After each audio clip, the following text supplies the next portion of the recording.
The centerpiece of the visual arts at Newark Academy is the Teeger Gallery. Monthly exhibits offer professional and student artists the opportunity to share their work with all of us. But we set aside the month of January for the annual Newark Academy Community Exhibit. Each year, we pick a concept, a word, a phrase that might spark the imagination and entice you to make a work of art for our January exhibit. We welcome submissions from all of you. You needn't be enrolled in an art class in order to participate, and all members of the Newark Academy family are welcome to submit work. Students, faculty, staff, alumni, and parents all are welcome. You may recall that last year's exhibit was titled Food for Thought. This year, we hope to fill the gallery with works that delve beneath the surface. Isabel Emmerich explores the sensations of peace and calm one feels when submerged in water, and how the body feels when enveloped in it. She captures the special effects water presents to the eye, chaotic refractions and multi-leveled space, sparkling light effects, distorted shadows, and rippled reflections. Whoever said artists can only gain true fame after their death never met David Hockney. The swimming pool would become the setting for many of Hockney's major paintings in the 1960s and 70s, and his representation of Los Angeles houses would become defining images in the cultural identity of Southern California.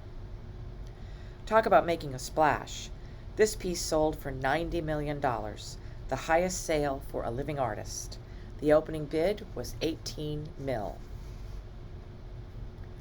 M.C. Escher gives a glimpse into what lies beneath in this lithograph entitled Three Worlds. In this print, he naturally links three worlds together: the fish under the water, the leaves floating on the surface, and the reflection of the trees in the water. In doing so, he creates a three-dimensional world in a two-dimensional work. Merging sharp hyperrealism with poetic abstraction, Kalita Rawls paints African American women and men submerged in glistening water. For Rawls, water is a spiritual healing element for all people. She uses the complicated duality of water as a platform to address identity politics while reimagining her subjects beyond cultural cliches. Here's some truly unique work beneath the surface. Austrian photographer and deep-sea diving enthusiast Anders Frank creates a gallery of his photos that you view by diving 80 feet down. Frank's work explores the decadent lifestyle of the wealthy during the Rococo era. He photographs his models, imitating that period of opulent abundance, and then attaches the plexiglass photos onto the hulls of sunken vessels with strong magnets. The lavish images are striking when juxtaposed to a decaying freighter ship, with swarming sea life as a backdrop. For the past 16 years, Jason DeCaras Taylor has been creating underwater museums and sculpture parks beneath the waves, submerging over 1,100 living artworks throughout the world's oceans and seas. With 40% of nature's coral reefs destroyed or lost in the last few decades, these sculptures create a habitat for marine life, whilst illustrating humanity's fragility and its relationship with the marine world. The depiction of any creature that lives beneath the surface of water would be a fitting submission to our exhibit. While working on this scale would be out of our reach, I couldn't resist showing you the work of Huang Yang Ping.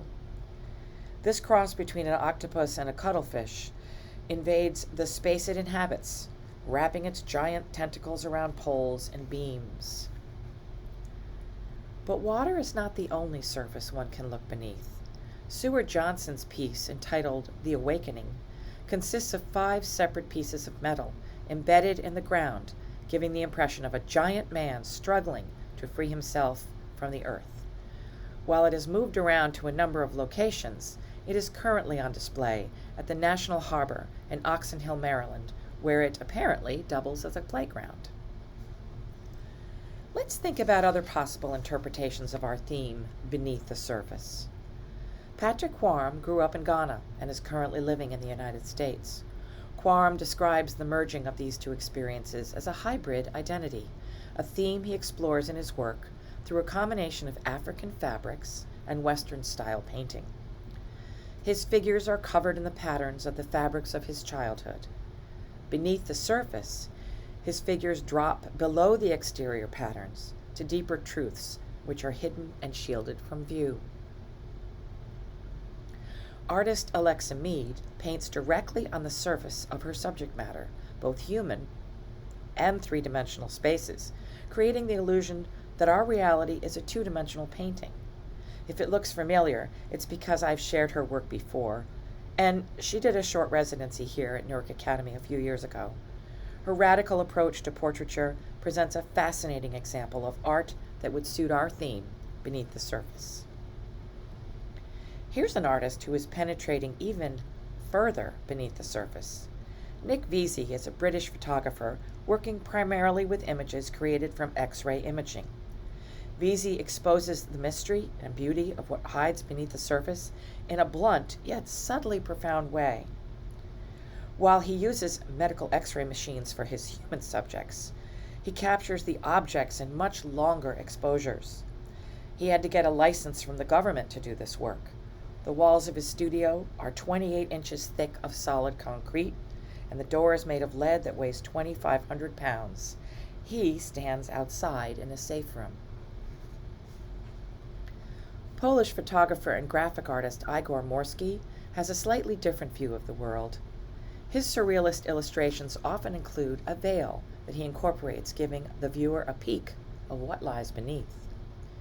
He is also a passionate critic of modern society. In his thought-provoking images, filled with hidden messages and symbols, analyze the economic and social values of our time. So this seems like a fitting segue to shift to the notion that beneath the surface can also be approached from a more conceptual perspective.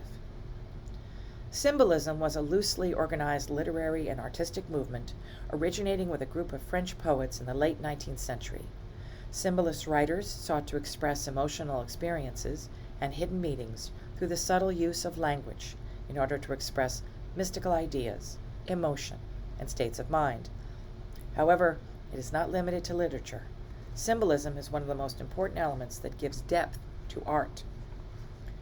Edvard Munch, a Norwegian-born painter, is best known for his work, The Scream, which has become one of the most iconic images of the art world.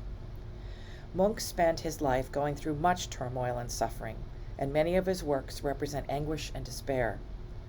The intense colors and Munch's strong gestural brushstrokes help the viewer understand the internal turmoil of the main screaming figure. The Wounded Angel was voted Finland's national painting of 2006. When Hugo Simberg painted this piece in 1903, he'd been stricken with tubercular meningitis, and the painting was a source of strength during his recovery. Meningitis is known to cause neck stiffness, lethargy, and light sensitivity, each of which is exhibited in the central figure. I often urge my students to use visual references because they can be extremely helpful when planning a piece. This is just one of the photos Simberg took so that he could get the posture of that angel just right. By and large, Frida Kahlo's many self-portraits are the living embodiment of pain. They symbolize her dramatic life of both physical and emotional suffering. A bus accident broke her spine and legs and shattered her pelvis. Her tumultuous relationship with artist Diego Rivera and her inability to have children tortured her most of her life. This is one of Frida Kahlo's most significant self-portraits. According to some art historians, Kahlo wanted to show that she had been resurrected and had started a new life with this painting.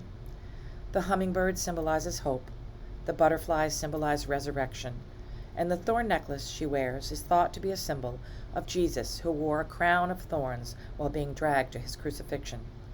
All of this meaning is symbolic beneath the surface. So as you can see, there are several ways to attend this year's theme: portraying images and subjects below water, or earth, or any other kind of veneer.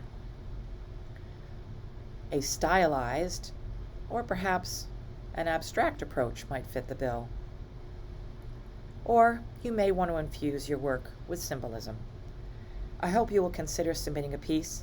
We will be accepting works immediately following the winter break, with a deadline of January 9, 2023. So, if this presentation has enticed you to submit a work of art, don't just scratch the surface. Go beneath the surface. Thank you, and I look forward to seeing the work you submit for the exhibit.